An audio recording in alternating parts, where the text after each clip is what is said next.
కూలీల రేట్లు పెరిగినాయి. మరి మాకేడా మందుల రేట్లు బుడ్డి వచ్చేసి 2000 రూపాయలు ఒక్కొక్క బుడ్డి ఇప్పుడు వచ్చేసి.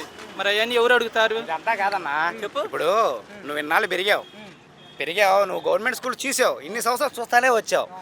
ఏ గవర్నమెంట్లో అయినా జగన్ గవర్నమెంట్ నచ్చిగా మారినట్టు ఎప్పుడైనా నీకు కనబడిందా?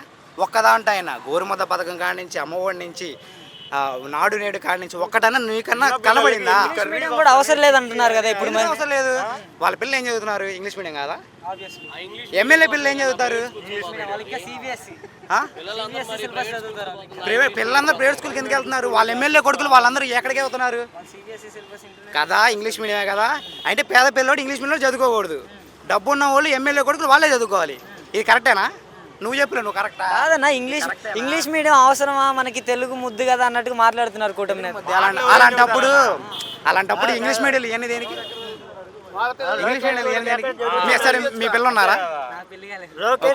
సరే, మనందరం వాస్తవంగా మాట్లాడదాం. ప్రతి ఒక్కడు మనం డబ్బులు కట్టుకొని ప్రైవేట్ బళ్ళకి వెళ్తున్నాం అంటే మనకి ఇంగ్లీష్ మీడియం లేదనేగా అర్థం. జగన్ వచ్చి ఇది పెట్టి నువ్వు తీయాల్సిన అవసరం ఏముంది? లేదు కదా. ఎందుకు తీసావు అంటే వీళ్ళ ప్రైవేటు సంస్థలు ఇవన్నీ బాగుపడాలి, పేద పిల్లలు మాత్రం నాగిపోవాలి. అవునా? ప్రైవేట్ సంస్థలు ఏమున్నాయి, గవర్నమెంట్ మొత్తం ఎన్ఆర్ఐసి చెందిన ఎవరు? నారాయణ అవును కదా. అంటే పేద పిల్లోడు డబ్బులు వాళ్ళ నాన్నోళ్ళు సంకనాకపోయే డబ్బులు కడితే మాత్రం నువ్వు తీసుకొని చదువులు చెప్పు ఎన్ఆర్ఐసి చెందిన వాళ్ళు. అంటే గవర్నమెంట్ వాళ్ళు మాత్రం అవసరం లేదు, పేద పిల్లలు చదువుకోకూడదు. వీళ్ళు మొత్తం ఎప్పటికీ ఇలా పని చేసుకుంటానే ఉంటారు. వాళ్ళు మాత్రం అట్లా ప్రైవేట్ గుళ్ళో జరిగి ఇట్లా ఫారెన్ అమెరికా వెళ్ళొచ్చు, పేద పిల్లలు మాత్రం వెళ్ళకూడదు. అంటే కష్టపడి ఇప్పుడు వాళ్ళు కష్టపడి చదివించుకుంటారు. ఇప్పుడు అమ్మఒడి ఇస్తేనే చదివించట్లేదు కదా అంటున్నారు కదా. అమ్మఒడి ఇస్తేనే చదువుకోవాలంటే నీకు ప్రాబ్లం తెలుసా? పేదవాడి ప్రాబ్లమ్స్ నీకు తెలుసా? మీకు తెలుసా? అసలు కొంతమంది ఉంటారు, రోజుకి లేని వాళ్ళు ఉంటారు, రోజుకి వచ్చి 5,000 సంపాదిస్తారు. కాదన్నా, నలుగురు ఉంటారు, నలుగురికి రోజుకి వచ్చి ఎట్లా ఏదైనా 100 రూపాయలు ఖర్చు చేసుకున్నా కూడా వాడి ఆదాయం మొత్తం అందులో పోద్ది. ఇంకా చదువుకుంటే వాడికి డబ్బులు ఏడు ఉంటాయి. మనం అంటే చదివించుకోగలం, ఇక్కడ ఉన్న వాళ్ళం. లేని లేరా? ఎంతమంది లేరు? వాళ్ళందరి పరిస్థితి ఏంది? సరే, ఇదంతా అనవసరం.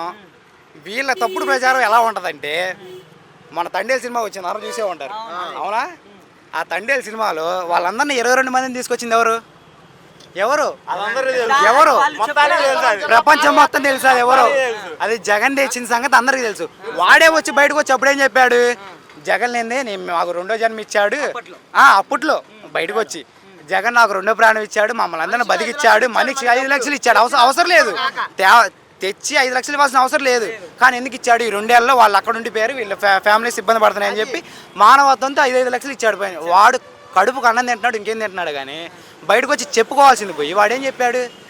పాత గవర్నమెంట్లో అంట తీసుకొచ్చారంట, ఈయన వచ్చిన తర్వాత బయటకు వచ్చారంట. ఇది ఏదైనా లాజికా? గవర్నమెంట్ కి పక్కనున్న పాకిస్తాన్ కి సంబంధం ఏందన్నట్లుగా కూడా జగన్ ఎంపీలు పార్లమెంట్ సభ్యులు ఉంటారే, వాళ్ళు వెళ్ళి కేంద్ర వాళ్ళతో మాట్లాడి దాని తర్వాత పాకిస్తాన్ వాళ్ళతో మాట్లాడి చర్చలు జరుపుకొని తెచ్చారు వీళ్ళందరినీ. అవునా? వీళ్ళు వచ్చి బయటకు ఏం చెప్తారు? కేంద్రం వాళ్ళు తెచ్చారంట. అలాంటప్పుడు జగన్ అడగాల్సిన పని ఉంది. పాదయాత్రకు వచ్చినప్పుడు జగన్ అడగాల్సిన అవసరం ఉందబ్బా. సాక్ష్యాలు ఉన్నాయిగా. ఇక్కడ ప్రతి ఒక్కడు చూసినాడు. అది మాత్రం పచ్చాబద్ధం. వాళ్ళు మాత్రం నెగిటివిటీ ఎంత బాగా స్ప్రెడ్ చేస్తారో ఇది ఒక నిదర్శనం.